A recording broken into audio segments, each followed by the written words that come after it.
I would never wear that suit ever. Hello, Reid. Do you hear Weather Channel? Oh, I hear you loud and clear. Thank you. I'm going to hand you over to our folks. Sounds good.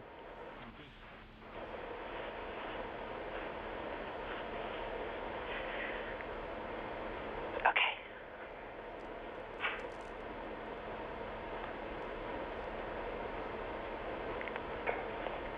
He's all ready?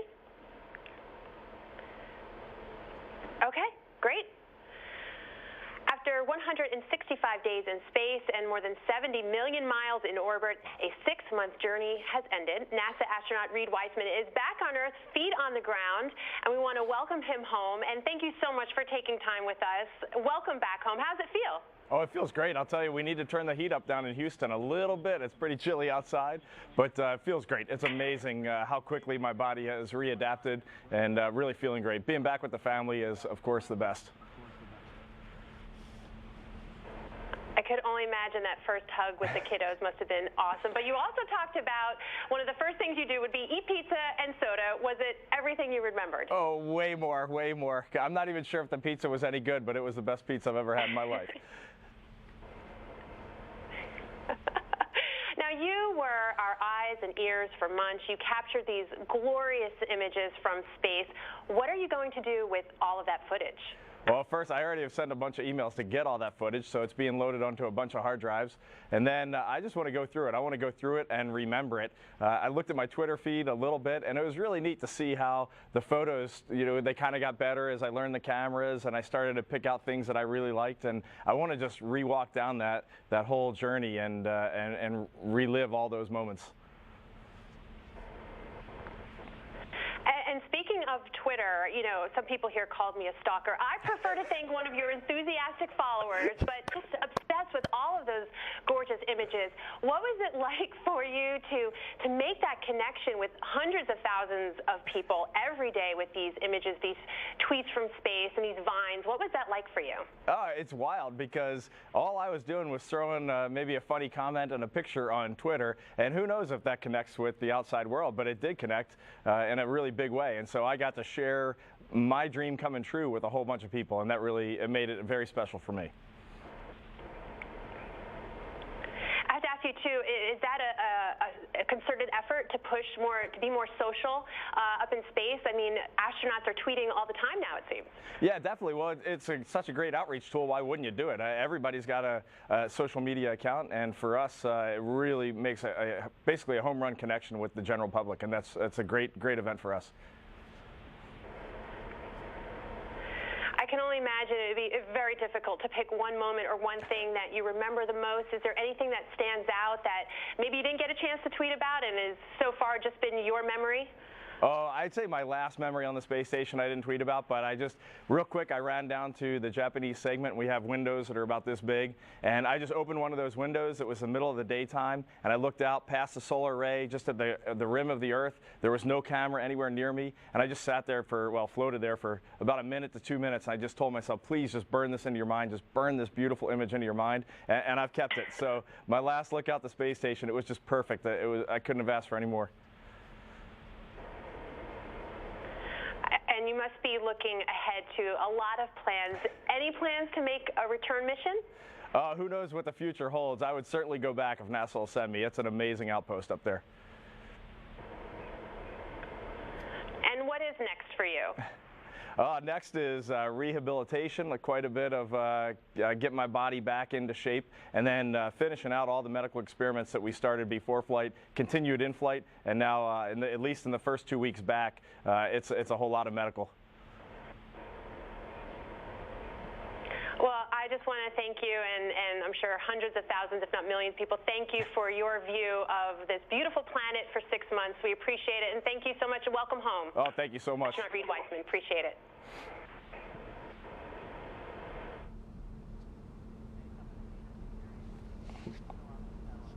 Go. Good morning, Reid. You tweeted yesterday that your feet were a little sore. What other adjustments have you made coming back to Earth?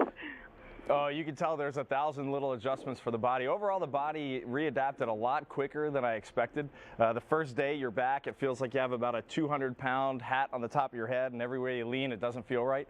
And then the next thing I really noticed was in the morning after I'd take a shower, I'd take my dirty clothes and try to throw them on my bed, and they would never make it to the bed. They'd always land a little short. So all these things, your body's readjusting the fine twitch muscles. The bottoms of my legs, the calf area, those muscles would twitch quite a bit.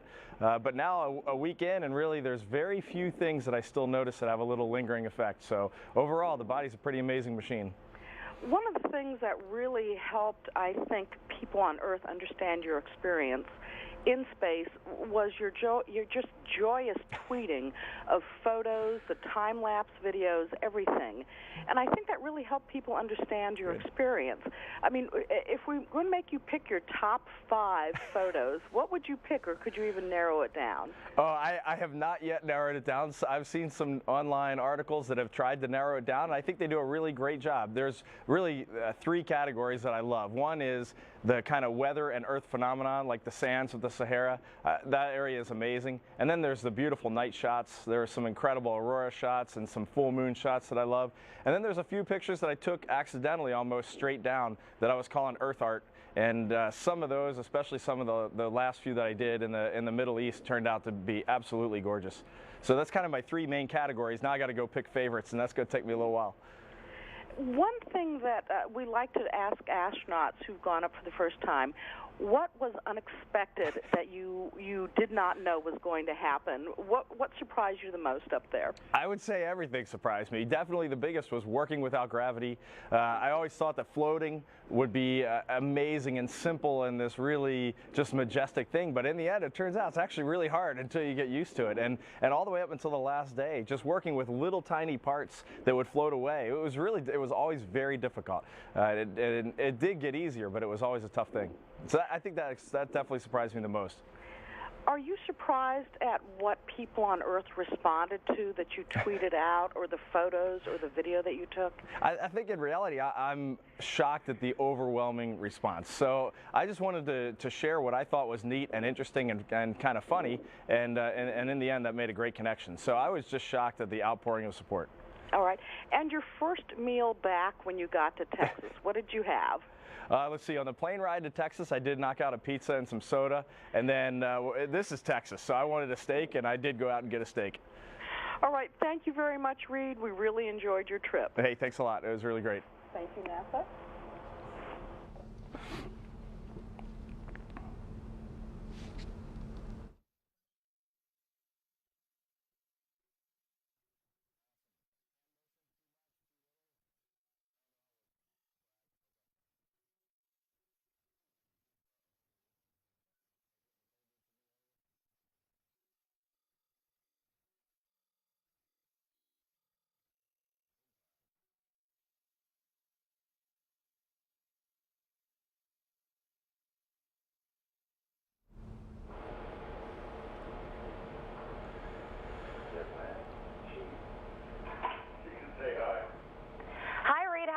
Can you hear us fine in Baltimore? I can hear you, and I'd like to say hi back.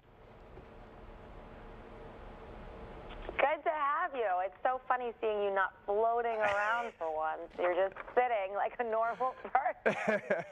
I know, I miss it. We're about to start the interview. Okay, sounds good. 4, 3, 2. Reid Wiseman, so good to see you, and again, so good to see you not floating around in space. You're actually sitting like a normal person. It doesn't feel right. I prefer having the microphone that can just float in front of me. It's a lot more fun. Tell us how it's been readjusting to life back on Earth. Really, it's been fantastic. I mean, there's been a few little aches and pains. I was a little wobbly at first. It feels like you have a pretty heavy head. First few days when you lean over, you almost feel like you want to tip over. But the body just fixes all that stuff really, really quick. And these days, with some of the countermeasures we have in orbit, we're coming back in great shape. So I was up and walking around within just a couple minutes of landing, and within about 2 days, I'd say I felt fairly normal. Now I'm a week in, and I feel fantastic. Take us back to that journey back to Earth, getting in that spacecraft, parachuting down. What was that like? What did it feel like? That was completely crazy. That was definitely the best roller coaster ride I've been on. So really the first thing, we have to do a small burn on our main engine to get us kind of headed back towards Earth. And once that happens, you know there's really no turning around. You're coming home no matter what. And then from there, you have compartment separation to get your vehicle in a good configuration to come in through the atmosphere. And then the fun starts. Once you hit the atmosphere, we ended up at about 5 Gs, and you can see the plasma going by your window as parts of your spacecraft. The ablative heat shield are coming off around you. And then once the parachute comes out, you feel safe, but it's a huge jolt. And you're really swinging around under there. And then we parachuted down to a little bit of snow in Kazakhstan. And I'll tell you, there's nothing finer than when they open that hatch and you smell Earth and feel that cold air come through. It was just a great moment. How was it finally seeing your family again after so much time apart? Without doubt, the best moment. That's just so special to see your little kids and see their smiling faces and give them a huge hug. Wow, fantastic. I'll never forget that. Give us some fun facts. Like, what's the first thing you ate when you got back to Earth? The first thing I ate, I didn't expect, but one of the flight surgeons for my buddy Alex Gerst, who's a German, his flight surgeon's actually from the UK, and he knows I love these shortbread cookies. So as soon as I got out of the Soyuz, he had a little thing of shortbread cookies there for me. It was a total shock, a complete surprise, but that was exactly what my body needed right now. I needed a glass of water and some of those shortbread cookies. And then as I started to readjust, I went into a salad. I was really craving fresh lettuce, and then after that I had to get the pizza and the soda knocked out, and I did that about 5 or 6 hours after landing, and it was absolutely delicious. You know, the public was so interested in your flight and your journey, especially because of social media. How did that feel? You're kind of like a celebrity now. I wouldn't go quite that far. It felt great because it just means that people really are they're still interested in spaceflight, and it still captures the imagination. And when you see that kind of support, it just makes you feel good, not for yourself, but it makes you feel good for our country and for really our entire program here. It really is refreshing. Well, Reid, we love you. We love talking to you, and we can't wait to have you come back to Maryland soon, right? I'm making a lot of plans. Let me tell you, I will definitely be up there, and I'd love to come see y'all. Great. Congratulations. We're so proud of you. Thank you very much. Have a good one.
The Great Lakes. I mean, look at this wind coming right over Lake Erie. So it has the entire lake to travel, picks up all that moisture from the relatively warm lake, and produces this very heavy snow in places like Buffalo. This is exactly the setup why Buffalo gets its famous name of being such a snowy town.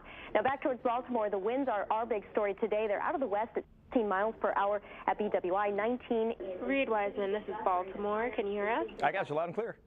Per hour today. Temperatures alone are very cold, 20s all across. All right, we are roughly a minute away from you. You'll be talking to Mindy and Jason. Okay.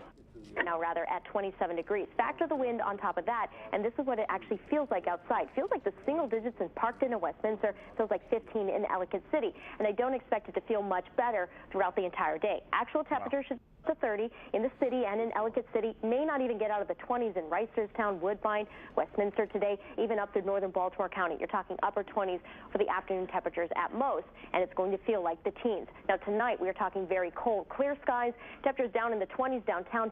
Cold enough to be maybe even close to 15 in northern Baltimore County tonight. The winds slowly decrease overnight, and we'll see lighter winds during the day tomorrow. It's an extended period of cold weather. 34 tomorrow, 43 Thursday, only at 39 on Friday. In fact, it takes until the end of the weekend till we even get back closer to normal. As the milder air comes in Sunday and Monday, that means our next storm system is mostly all a rain event. However, after that, a significant drop in temperatures once again, and that leads to a very cold trend in time for Thanksgiving. Thankful this morning. Stand by. Hero astronaut Reid Wiseman. We've been waiting for this all morning. Yes, astronaut Wiseman is joining us live this morning from the Johnson Space Center in Houston, Texas. Good morning, sir. I got to tell you that this has been exciting for us just because we've been following your entire mission all through Twitter. It's been fun to see the great pictures. What made you first get into the whole social media thing, and when did you find the time to actually do it? Well, I think it was a complete accident getting involved in it. I've always been online here and there, but I really wasn't strong on Twitter. But I started sharing the story, and it seemed like it grew this following, and so I just continued. And I figured if I just do what I want, and really from space, it's very, very easy to post a tweet. And I just kept kind of doing what I wanted. If I thought something was funny or interesting, I would throw it on there, and it ballooned from there. It kind of snowballed. You posted a number of experiments from space. When did you find interest in science, math, and space? When did that start? And what would you tell other aspiring astronauts? You really have inspired a lot of kids, my kids included. How did you get started, and how did you get interested in this? I think really in high school I started to become interested. I took a few shop classes, and that was really neat. I liked using my hands to build things. And then as I went to college, I focused in engineering, and I really fell in love with mathematics in college. So it took me a while to get going in that direction in my life. But once I was there, I really enjoyed every part of it. I really enjoyed building things and creating things, especially with microprocessors when I was in college. All that was really neat to me. And then I joined the Navy and made it to NASA, and really being here, being in space, and getting to apply some of the things that I learned in college, use my hands and conduct these experiments. It's just been a fascinating journey. So how could you not push a kid in that direction? It's just a great, lucky experience. Be honest, did a professor in college really tell you, hey, take a GoPro camera and put it in a water bubble? No, that was our own thinking over dinner one night. We thought that would just be super fun, and in the end, it was really a funny activity for us. We enjoyed it too. Back on Earth a week or so, what was re-entry like? And what was it like walking on the Earth instead of above it? Yeah, so re-entry is just a crazy ride. It was a lot of fun. It's a very dynamic event. I think you top out around 3,000 degrees, and then you have parachutes opening while you're still supersonic. So you can imagine it's a pretty good ride coming down. But it felt good. I was ready for it, and the whole thing really felt nice. Once they opened that hatch, and I felt the cold air in Kazakhstan come in the capsule, and it was such a great feeling to be home, to be breathing fresh air. It was really nice. And then when you start walking around, I'd say the biggest thing, I've said it a couple times to my friends, is wobbly. I think that's just what you feel. You just feel wobbly for a little while until your body starts to work out all these fine twitch muscles. And within a few days, though, I really felt good. And now here I am a week later, and I'd say I'm at least 95, almost 100% back to normal. Sure, and now another Marylander is going to head up. And I mean, absolutely just cool from Earth. And I'm guessing it has to be cool for you up there as well. What about the cool factor will you give, or advice at least, to other astronauts headed back up now? Oh, Terry's going to run with it. Yeah, he's a great friend of mine, and we've been talking a lot. And so he's excited to get up there, and he will definitely continue this the kind of Twitter craze while he's up there. And he's going to do a great job. He's got a great personality. I look forward to now I'm just in the back row watching. So I look forward to seeing what he throws out there. Reid, we could talk to you all day. We really could, but we got to go. But thank you for joining us this morning, and we have so enjoyed what you've brought to us. Thank you. It's great talking to you. Take care.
Hey, Reid, just want to make sure you can hear me. This is Ryan back in Albany. How you doing? Hey, Ryan, I bet it's cold up there. I got you loud and clear.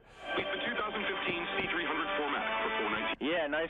Some lake effect snow this morning out here, just north of here. Beautiful. We have about 45 seconds till we're back. Christina's going to be interviewing you. Okay, sounds great. In the capital region, determined, bringing you breaking. 30 seconds. Pacing down a story. No matter where it's Still a very active situation. taxpayer dollars. Dependable. The most live weather cover with the very latest information. To keep you and your family safe. You can hear my voice, you hear your town, you hear your street. Take shelter. That's dedicated. Determined, dependable. That's News 10, ABC. 10 seconds, Reid. Stand by. The weather is brought to you by Zappone Chrysler Jeep Dodge Ram, Granville and Clifton Park. You're watching News 10 ABC in the morning on Fox 23. We're in the show. 7:25 right now, and a very special treat for us. RPI grad and NASA astronaut Reid Wiseman, who spent nearly 6 months in space aboard the International Space Station, joining us live from the Johnson Space Center in Houston to talk about the mission. And Reid, thank you so much for joining us. First of all, welcome home. I know you've been home for just about a week now, landing in Kazakhstan on November 9th, and I read your tweet where you said, you know, you're readjusting to life pretty well, but your feet were sore. Tell us about the readjustment. Hey, well, I went to RPI, so I know a little bit about gravity, and I'll tell you, I think they bumped it up a bit since I've left. Definitely things stick to the table a lot better. I stick to the ground a lot better than I remember. So, yeah, the bottoms of my feet hurt a little bit if I stand for a while, especially my heels. But then when you think about it, I haven't stood in half a year. So all these kind of new experiences, well, not new, but relearning experiences for my body have been pretty interesting. All right, you've been weightless. No doubt you couldn't wait to see your 2 daughters and your wife. 165 days in space is a long time. It's definitely a long time. I know there's military families out there that would think of 6 months ago, oh, it's nothing. And sure, for them it is nothing, but for me that was a long time, and it was great to give those girls a hug as soon as I saw them when I got back to Houston. I can only imagine. This was your first space flight, Reid, and we spoke actually before you began the mission, and you were so excited about this experience. Tell me what caught you most by surprise once you were actually there. Oh, everything catches you by surprise once you're actually there, but just learning how to work in weightlessness is a big one. But I think the thing really that surprised me the most is the human body is amazing, and it adapts so quickly. And we weren't up there. I was just reading my journal that I wrote while I was up there. We weren't up there for about 10 days, and my mind had already come to terms with floating and looking back at our Earth, and from then on it was just kind of just a great experience all the way around. Surreal, I'm sure. What was the most exhilarating moment for you, though, Reid? Something must have really stood out for you. I know you spent 13 hours of spacewalking time outside the orbital complex. That must have been just incredible. It is incredible to throw on a spacesuit and go outside into that harsh environment. The view from out there, when all you have is that little helmet visor on, is absolutely amazing. It's crystal clear. One time I looked down, I think we were over Chile, and I saw a volcano starting to erupt. So it's just really an incredible, unique perspective on the whole Earth, and getting to do that was extremely special. You asked what was the most exhilarating moment, and that has got to be coming home. Re-entry is special. There's no way to train for that. It's a very dynamic event, and it's a little bit scary, but for the most part, it's just pure fun. Yeah, special and tough on your body, I'm sure, but then, you know, once you're back here, I'm sure there's no feeling like it. Oh, there's no, but, you know, I don't know if you... Sorry, go ahead. Go ahead. I was going to say that I was listening to some of the weather up in Albany and the lake effect snow, and it certainly seemed like it's better to be in Houston this morning. Yes, you're very lucky to be in Houston this morning. You know, I want to talk about the window you've given us all into your world up in space through social media, your Twitter account. Did you have any idea how sharing those amazing images, including selfies with the crew and all of those pictures, would really be seen by so many people around the world? I had absolutely no concept of how that would explode, and I'm happy that it did. It was a whole lot of fun, and it's great to get to share this story. An astronaut going to space is pretty unique, and I know there's a lot of people that think about it out there, and I'm really glad that they ate it up. We sure did. And just one last thing, Reid. What's next? What's next for you? Next is being a dad for a little while. That's really the job I want for the next couple months, maybe the next couple years. So we'll see what the future holds. But for now, I got that one locked in.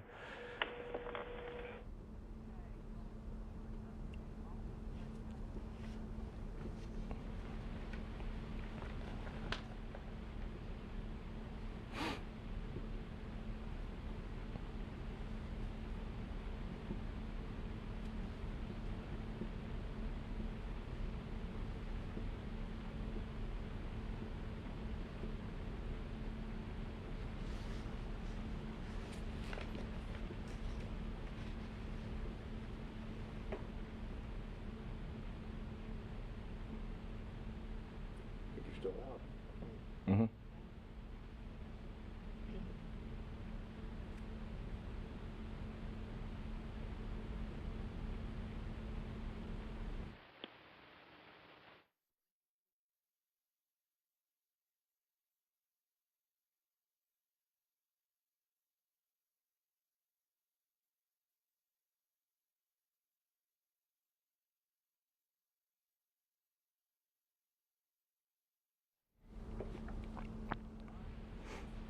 Hello, can you hear me?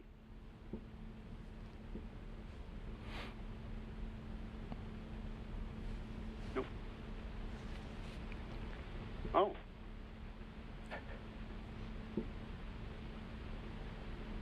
Nope.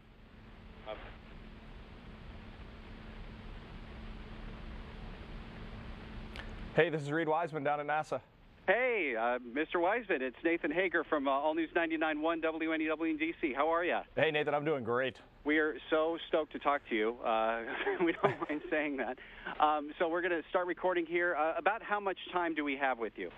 I'll leave that to producer, but about 5 minutes, I think. Okay, that sounds great. So we're talking here with Commander Reid Wiseman. Just returned from the International Space Station just a few days ago, and I guess the first question we should ask you, Commander Wiseman, how you feeling? Actually, I feel super. Yeah, the first few days is a bit of a relearning experience, but since then, I've been shocked how quickly my body's readapted to this. And of course, when you first went to the International Space Station all those months ago, I got to ask whether you expected that you'd become something of a Twitter superstar. So many people know you as @Astro_Reid. That's right. I had absolutely no idea that would explode the way it did, and it's pretty neat. It's been a lot of fun to do that. And what kind of impact do you hope that those spectacular pictures that so many people were captivated by are going to have for people back here on Earth? Well, just to keep people's imagination going, keep them dreaming a little bit, especially the younger folks, the youth. You never know what's going to motivate a young mind to get involved in something. And even if they don't get involved in space exploration, maybe it just push a few kids over towards science, towards engineering. And if just that little bit happens, then, well, it was already all worth it. But if I could do that, that'd be great. And so many people were captivated by the pictures, and you sort of carried out the enthusiasm from that amazing vantage point that you had at the International Space Station. But being in such close quarters with two other guys for all that time, how do you keep that kind of enthusiasm up? You know, I flew with the crew that was the best matched for me. We were just all great friends. We all had a lot of fun. Certainly there are bad moments, there are bad days up there, but whenever one of us was having one of those, and I had my share, those other guys are there just to pull you right back in. And I spent the first half with a volcanologist. Actually, I spent the whole time with Alex, a volcanologist, and then I split between a PhD in computer science, and then we turned over to Captain Butch Wilmore, a fellow Navy pilot. And so just feeding off of these guys and their energy, we all fed off each other. It was really just fantastic. And with so much attention on the photographs you took, I wonder, as far as the mission that you set out to achieve over those 6 months, what would you say is the most important thing that you did aboard the International Space Station? By far the most important thing that we're doing up there is the science. And you know, it's when you have the Earth out the window, it's hard to take a picture of a really slow growing plant and throw it on Twitter and get a lot of attention. But really, it's the science that we're doing up there is amazing. And we were full throttle the entire time. We set a few records on the amount of utilization we did. We had a bunch of visiting vehicles that were bringing up just literally tons and tons of science. And that was where we were spending 10 hours a day. And taking the pictures out the window, that's just easy because Earth makes it easy. So you float down the window for 10 seconds, take a few great pictures and share them and get people interested. But really, science is what we're all about up there. You talk about good moments and bad moments aboard the station. Of course, one of the bad moments that has been so much in the public mind is the explosion of the Antares rocket in Virginia. How big a setback is that for the program? You know, for short term, certainly it hurts us. That vehicle had a lot of science on it. The good thing I can say is that all of that science can be recreated. We can redo all those experiments, and I've already talked to a bunch of the leadership at NASA, and I know that those wheels are already in motion. They're going to refly all this science. So in the end, it's just a delay of time.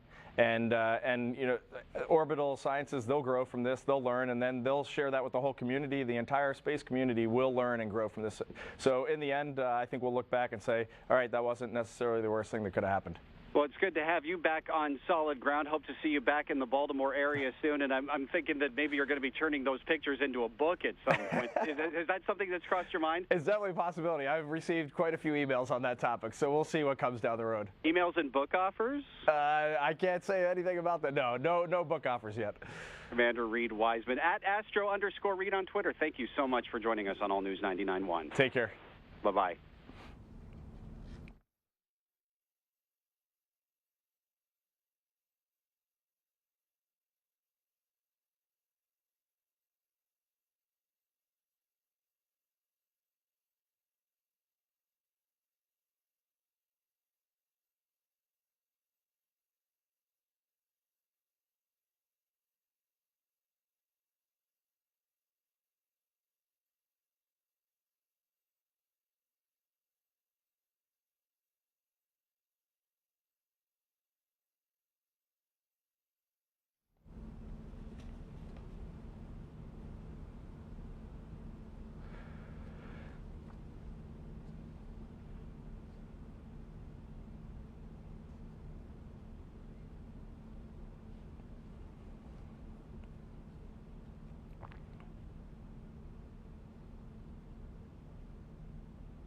Hello?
That is the way to go. I mean, I have a prompter, but it would take me.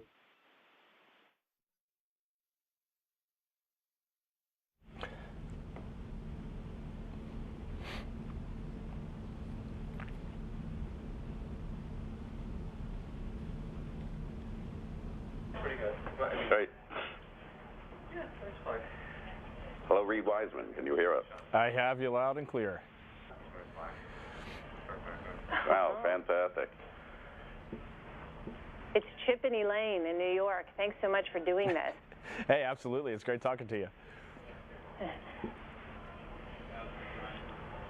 we're going to start on 1, and then you can just turn the monitor. Okay. After the intro, and then just go. Who's starting off here? I don't see. Prompter is correct, right? It's Chip.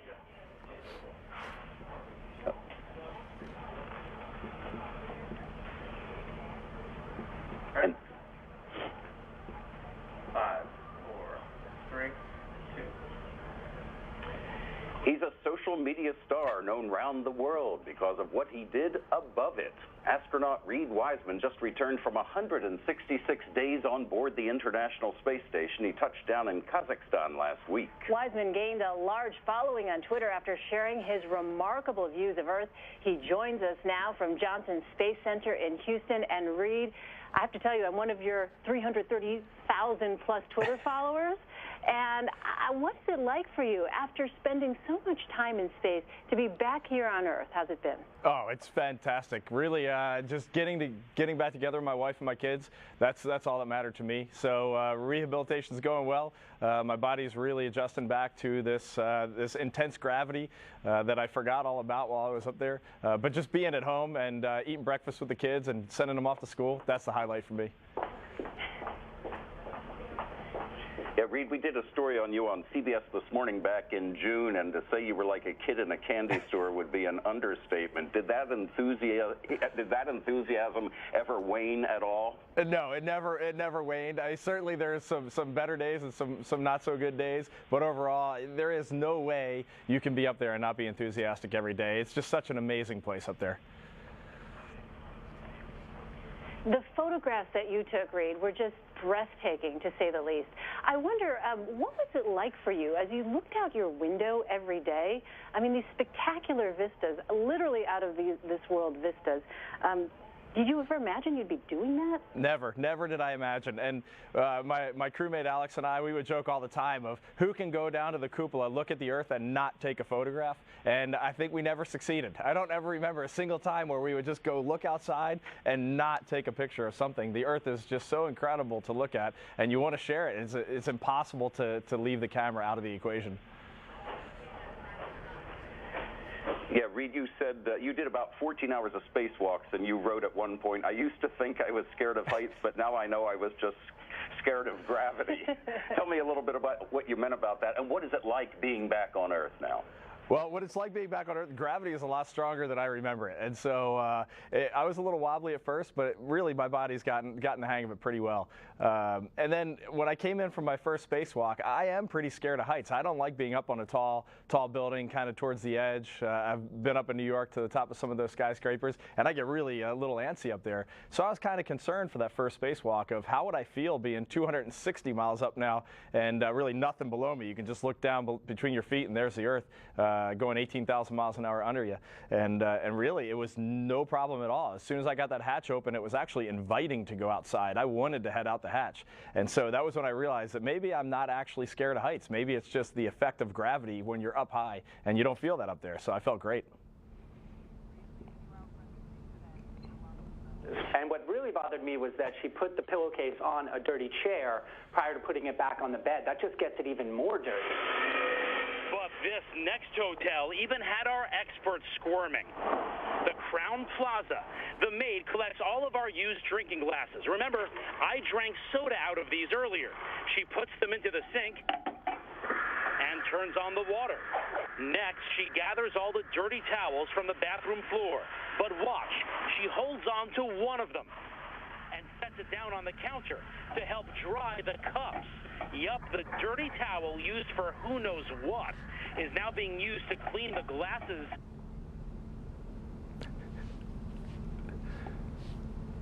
Hey, this is Dave Audio with the Today Show. Then she uses the same nasty towel to wipe down.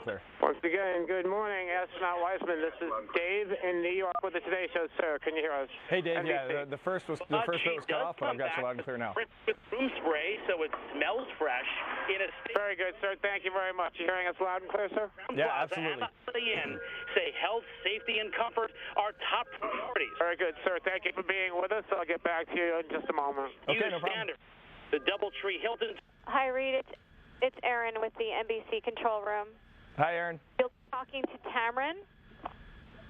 Hi. You'll be talking to Tamron Hall, and Matt Lauer may also weigh in, okay? Okay, that sounds great. Okay. Absolutely. Is this their fault that they're missing things, or is it management's fault for not checking? Management should stay vigilant and check and make sure that they have everything they need to do the job. And honestly, that's why spot checks are good, and even these hidden camera things are good, because it allows us into the room when we're not there. Our experts report says in many hotels, housekeepers aren't even given the right tools to clean correctly. In some cases, management doesn't give them soap or disinfectant, so they use what they can, like whatever towels are available. So how do you make sure your room is clean? Be specific. Call housekeeping when you check in. Tell them, hey, can you please change all the bedding and mention... Okay, Reid, stand by for today's show. Glasses, can you replace them? Better yet, the best advice, you know those plastic ones that, they come wrapped? Yeah. Use those. Okay, you could do what Matt does, which is what, it's like a head-to-toe Snuggie. Yeah, and exactly. sleep in that. Bring your own I'm everything. glad you brought something up in the piece. These people work so hard. They're doing. How many times have you been in a hotel? You leave to go to work early in the morning. They're already working. You come back late at night. The same person is still cleaning rooms. They don't get paid all that much, but these things are inexcusable. Yeah, and look, and our expert even said it's on management to make sure the processes are in place and they have the tools they need. Right. Yeah. What do you got tomorrow? Tomorrow, we are inside. Oh, God, cover your earmuffs, Matt.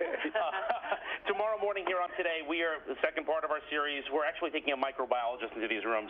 What is the cleanest surface? What is the dirtiest surface? You may be a little surprised, but we also pulling out the black light, too. I can't make it. Black light.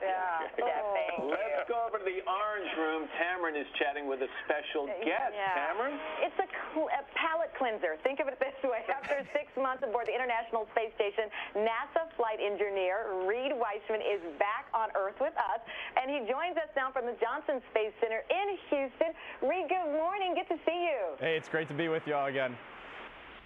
How's it going? Oh, it's going super. I'm getting back to normal, and my body feels good, and it's great to breathe fresh air and have my family with me.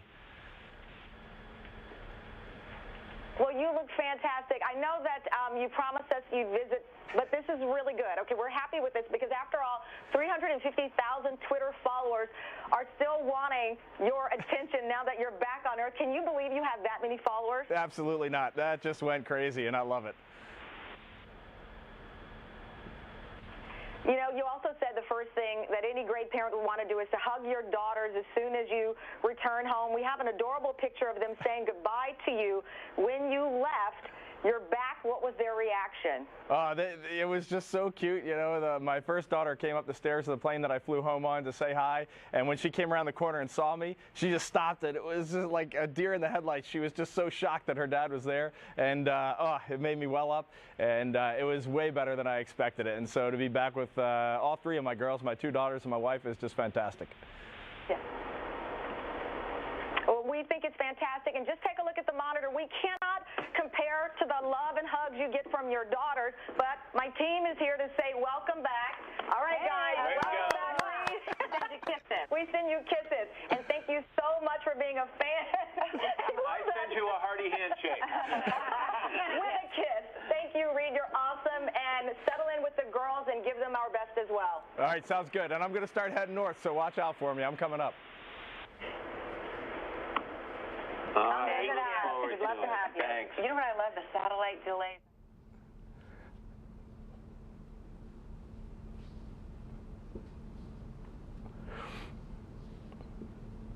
Still on.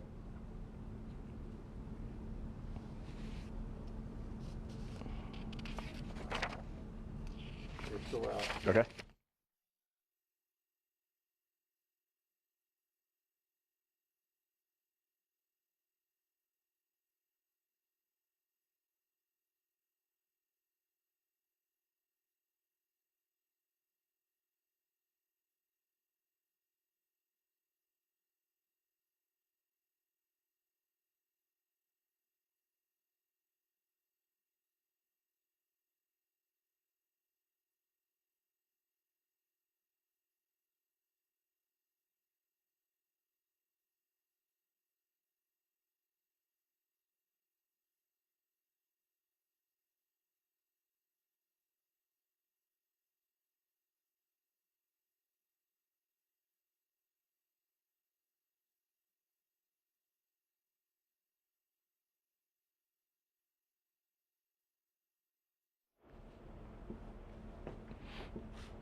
There we go. Can you hear me, sir? I have you loud and clear. At CNN International.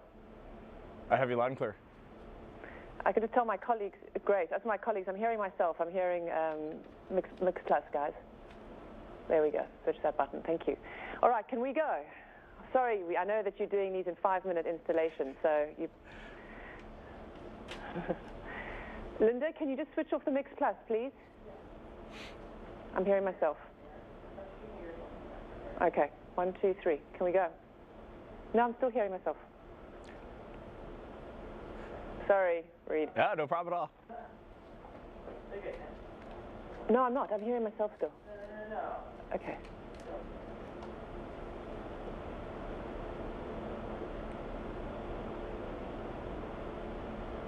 Okay.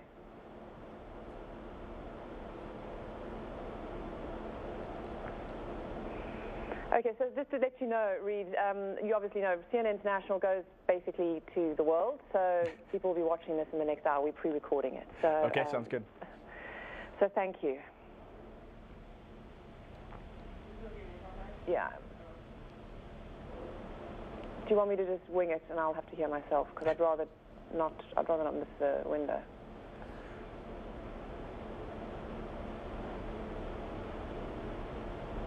I'll have to deal with the feedback. Yeah, all right. I'm just going to go and listen to myself repeat in my ear. But okay. Reid, thank you so much for joining us. Just a few weeks ago, while you were still on the space station, the resupply rocket exploded as it was on its way to you. What was your reaction when you heard that?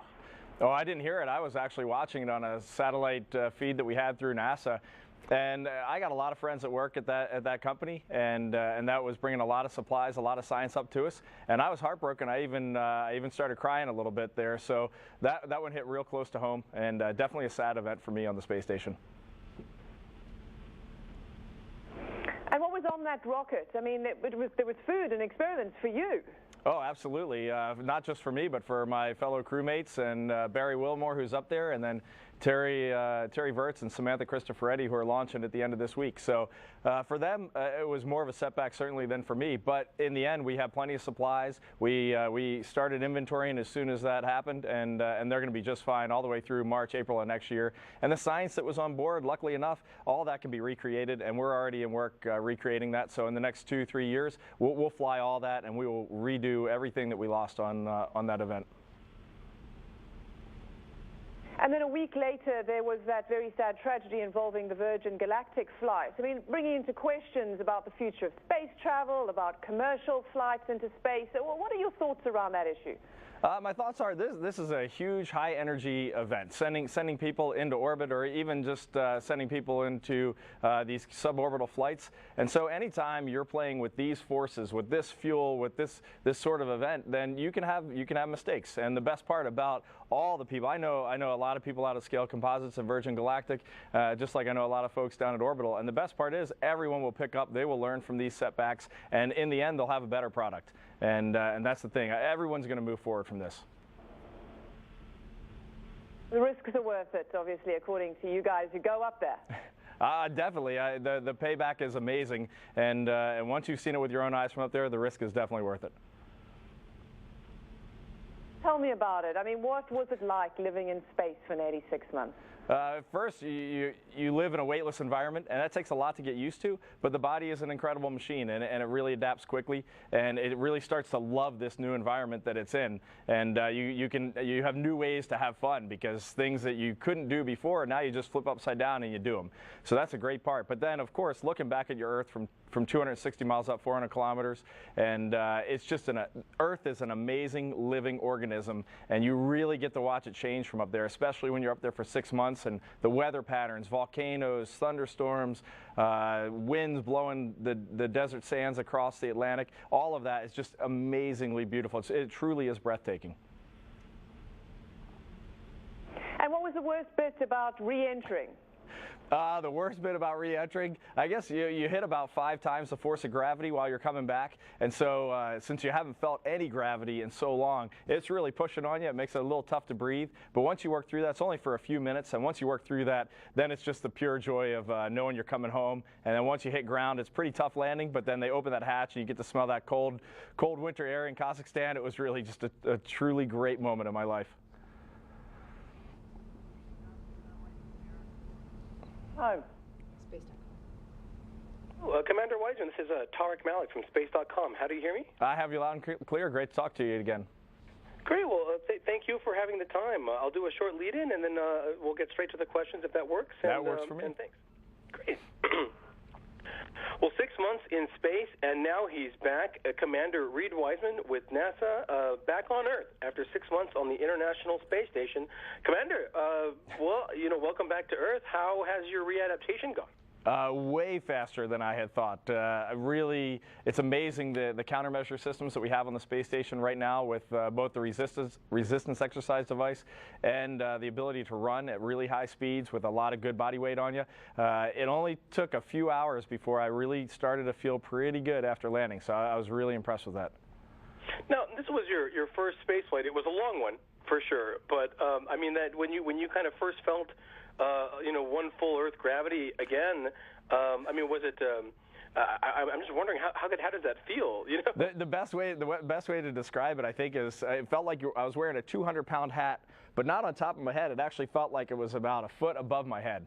And so anytime I would start to lean forward or lean back, it kind of offset my center of gravity. It almost feels like you're going to start falling forward. And I never came close to falling. It just feels that way. So you could turn your head left and right without any problem. But it was really when you started to lean, it would almost feel like you're kind of tipping over. So that was just really neat. It was kind of fun to play with it on the plane ride back. And I'm just wondering what your first meal might have been when you got back on Earth. What was that first thing that you ordered that you couldn't get in space? Oh, the first thing that I ordered that I couldn't get was a pizza as soon as we landed in Maine for a refueling stop. And it could have been the worst pizza I've ever eaten. I don't know, but it was absolutely delicious.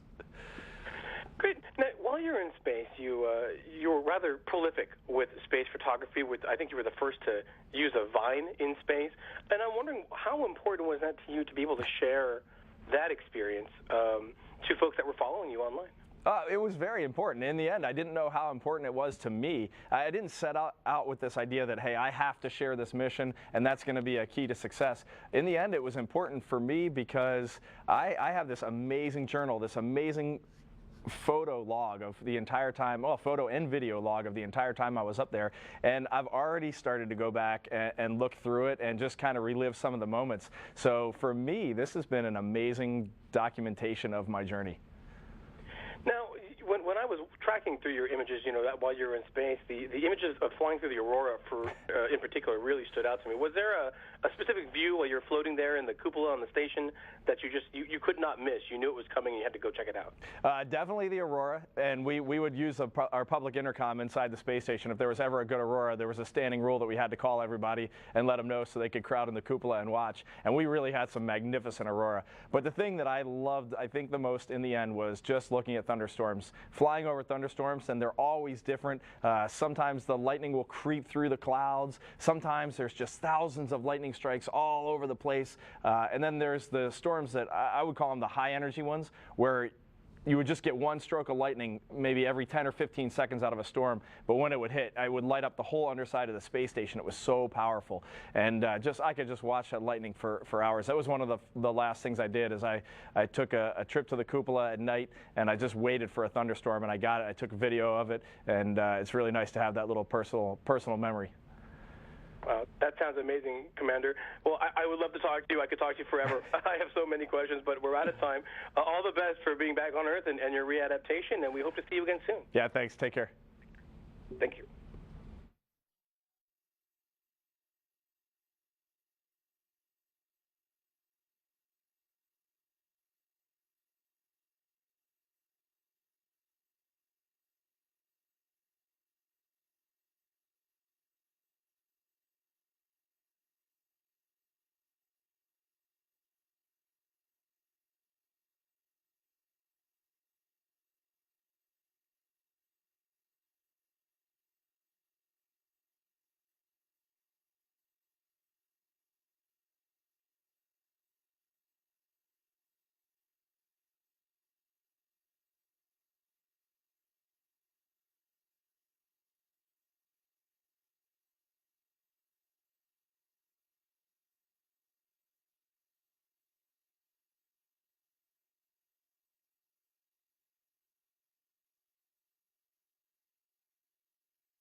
media star.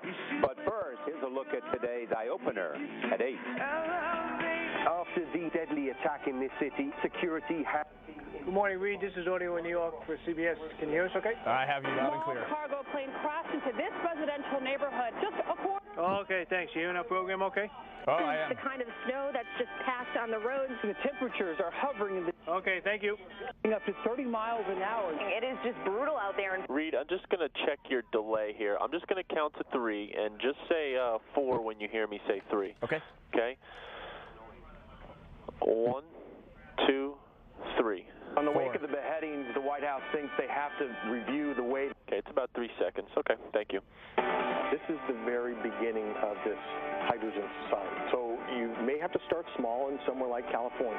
Giancarlo Stanton agreed to a 13-year, $325 million deal, the richest contract in American sports history. We've sat here for 13 years and we're sick of the stuff. All right, stand by, Reid. We're coming to you very shortly, in about 2 minutes. Designed to be used Thank you for joining us. version of Facebook is called It's a longer delay than we had in space. This morning's eye-opener at 8 is presented by Benefiber. Ready, 7. Q Charlie. I'm Charlie Rose with Gail, the Judge King, and Nora O'Donnell. Israel is vowing to respond with a heavy hand after a deadly attack this morning on a synagogue in Jerusalem. 2 Palestinians armed with axes, knives, and guns stormed into the building. 4 rabbis died in the attack. 3 were dual American-Israeli citizens. And police later killed those suspects in a shootout. The attack centers around a disputed holy site in West Jerusalem. Secretary of State John Kerry called it an act of pure terror. It is another cold morning east of the Rockies. Freeze and frost warnings are up as far south as Florida. In western New York, heavy snow is making conditions brutal out there. It is falling at 4 to 5 inches per hour in the Buffalo area, and there's more snow along the other Great Lakes. Stand by. Like near Lake Michigan, some cities are expecting up to 2 feet of snow before it stops. Oh, put on your boots. Astronaut Reid Wiseman is getting used to life back on Earth this morning. He recently returned from 166 days in orbit. In between spacewalks and research, Wiseman shared a remarkable view from the International Space Station. He picked up 330,000 followers on Twitter before landing in Kazakhstan just last week. Reid Wiseman joins us from the Johnson Space Center in Houston. Good morning to you and welcome home, Reid Wiseman. Here's the first question for you. Your tweets and videos were so fantastic. Can you please take us there, Reid, and tell us why it was so exciting to you? Well, this was my first space flight, and so I'd never looked down on the Earth from 260 miles up. And when you do that the first couple times, you are taken, you're taken to a special place. You're breathless, and really just looking out at the horizon is so beautiful. And then you have this extreme desire to share it. And I was lucky enough to have a conduit to share this journey with everyone, and it really caught fire, and it was great. It was great for me, and really happy it happened that way. What's the most extraordinary thing about it, Reid? The most extraordinary thing about space is just about everything. Being weightless, trying to learn, watching your body change while you're up there, doing all the science is amazing. And then any spare time you have, you get to go down to the greatest window that humanity has ever known and look back at our planet. And just watching our planet over an entire 6 months, watching summer turn to winter, seeing the aurora, thunderstorms, it's magnificent. It really is magnificent. Wow. Wow. Reid, you captured sunsets, typhoons, and even the pyramids. What stood out to you? I cannot put that into a single word. Really, I think the aurora and lightning storms, just watching how amazing that event is, kind of flying through the swimming aurora, and we saw some really powerful aurora, much more so than most of my fellow astronauts have gotten to see. So we were just super lucky. When you were in space, what did you miss about home? And now that you're home, what do you miss about space? When I was in space, I missed my kids, definitely, primarily. And now that I'm back with them, I am happy to have flown into space. What an amazing honor that is for me. So I've got great memories. And sure, I miss weightlessness. I miss looking back at the Earth. But right now, I'm just happy to be a dad. I'm happy to be home with my kids and my wife. It's really a great feeling. I know, and I know they're glad to have you home safe and sound. Thanks for talking to us, Reid. Your enthusiasm really was infectious. That's great. Glad you're back home. Take care. And you can see more never-before-seen photography online. NASA is taking over our CBS This Morning Facebook page today with new images from Reid Wiseman. Just like us on Facebook to see all of the best shots. It's really good stuff. And in California...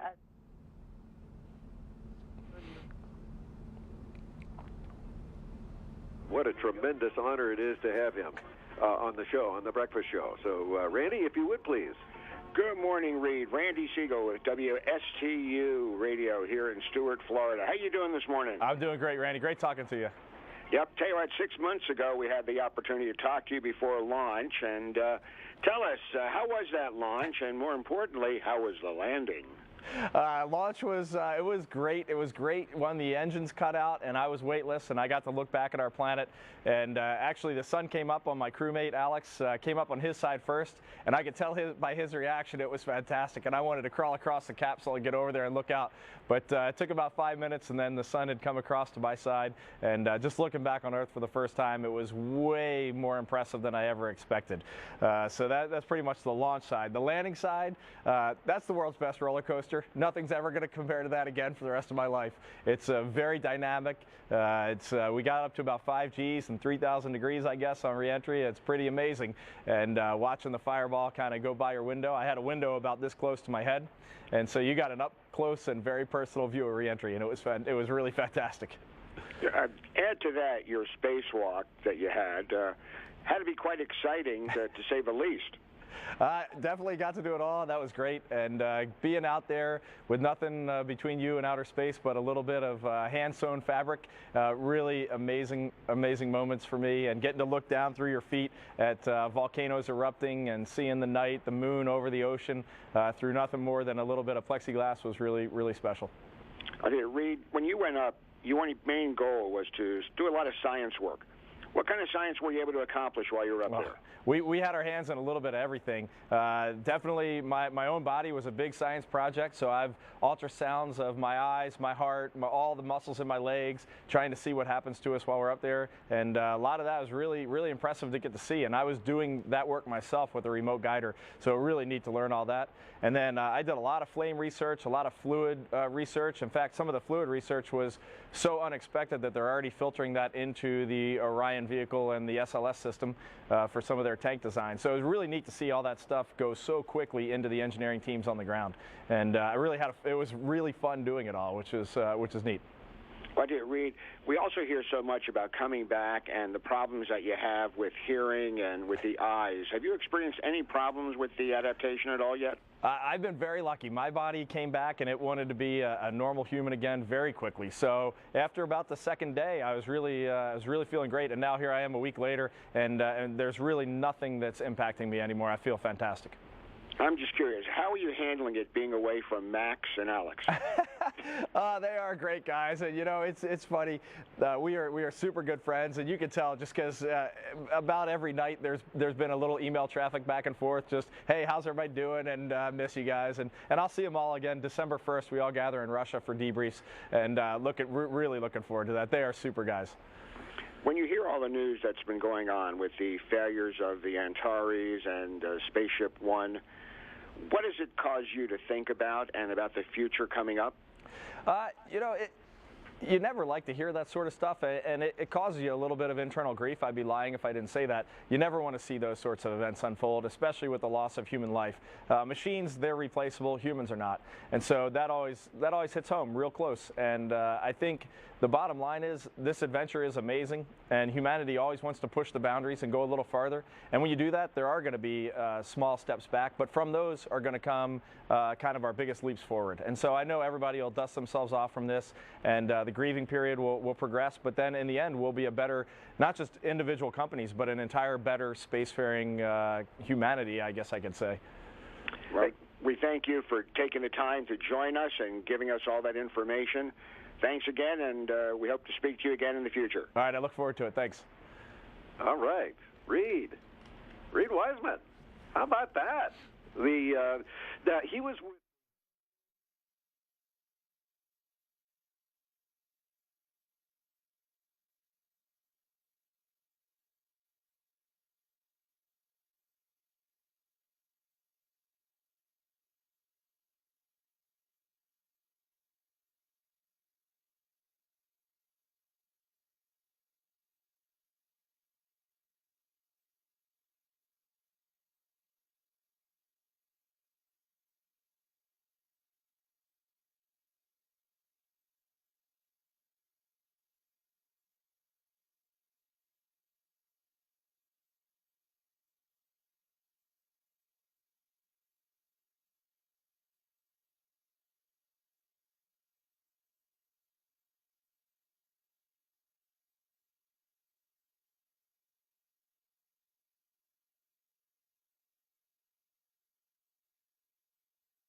Okay, and you can start talking to Reid. Hey, Reid, it's Scott Dance at the Baltimore Sun. Hey, Scott, got you loud and clear. How you doing? Good, good. So how's your recovery going? Oh, it's going great. I really feel good. I expected this to be a much longer, much more difficult kind of reintegration into normality, but I've really been back a week and feel really amazing. And what sort of exercises, physical therapy do you have to do to sort of get back up to strength? I have about 2 hours a day, give or take, and there's no rest for the weary. So I was in on Saturday and then on Sunday doing it. Really, the big thing is the first day of reconditioning. They just look at how is your stamina, how is your balance, how is your muscle performance, your core body performance, and so I go through a bunch of just little tests. And then from there, they kind of tailor a plan for my reintegration. And overall, I was in pretty good shape. My muscles were doing really well. My balance, when you kind of like, they say like reaching down to pick a golf ball up out of a cup. That's a pretty tough thing for anybody coming back from space. So we've been focusing on those, kind of one-legged balancing, throwing a ball against a wall, just to stress out my neurovestibular system a little bit. But really, it's amazing. I mean, just yesterday I was standing on kind of a wiggle board that messes up your balance on one foot while I was throwing a 5-pound ball against a trampoline and catching it one-handed. So I don't think I could have done that. I don't think I could have done that before I launched. So really, it's going well. Cool. Did I hear that you are coming back to Delaney High School for something? They're pushing hard. I think I might be coming back for the graduation of the senior class. We'll see how that all plays out. I don't want to say anything official yet, but I know they're working on that. And I can't imagine that I wouldn't have a little time to come back and say hi to my friends at Delaney. So I certainly think I'll be up there. Okay. And just wanted to talk a little bit about your Twitter notoriety over the past 6 months. Do you feel like you brought some attention, a lot more attention to what you guys are doing up there, and did you expect to get as much attention as you did? No, I expected to hit about 50,000 followers. That was kind of the going-in game plan, because there's about that many space, really kind of space excited people out there, and in the end to come back with 360 plus was rather amazing. So super happy to have been able to share that on my first mission, and really I'm shocked, and it makes me really happy inside that there's that many folks out there that are still captivated by this journey. Scott, go ahead and wrap it up. We're out of time. Okay. What's next for you?